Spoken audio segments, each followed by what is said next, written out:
কিরে পুতু, তুইও রান্না করছিস? হ্যাঁ বাবু আজকে রান্না করছে। তাহলে তো মনে হচ্ছে আজকে চিকেনটা তো মানে বেশি টেস্ট হবে, বেশি টেস্ট। মানে রেস্টুরেন্ট ফেল। কিরে পুতু, তাহলে এটাকে ছেড়ে দেবো বাচ্চা। কিরে পুতু টাকা, তুইও রান্না করছিস? দেখি দেখি মুখটা দেখি দেখি, রং খেলেছে মুখ দিয়ে, এখনো রং ওঠেনি। এটা ঢেলে দিয়ে দে চিকেনটা, ঢেলে দে চিকেনটা, ঢেলে দে আস্তে করে ঢাল। আস্তে করে ঢাল। হ্যাঁ ও হ্যাঁ এরকম করে কাট করে ঢাল ঢাল ঢাল।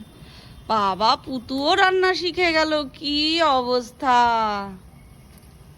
চিকেন রেজালা ভারী। মা একটু ধরে দাও, ওকে একটু ধরে দাও, আস্তে আস্তে ঢালুক।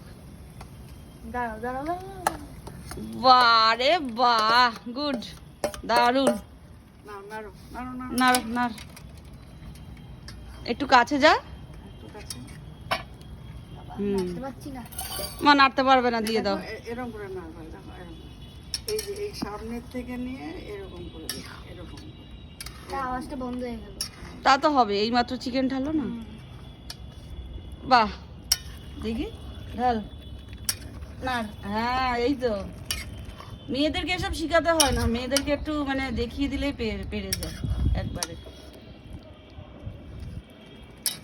আজকে চিকেন রেজালা ফাটাফাটি হবে। আজকের পুতু অ্যাকচুয়ালি রান্না করছে তো তাই।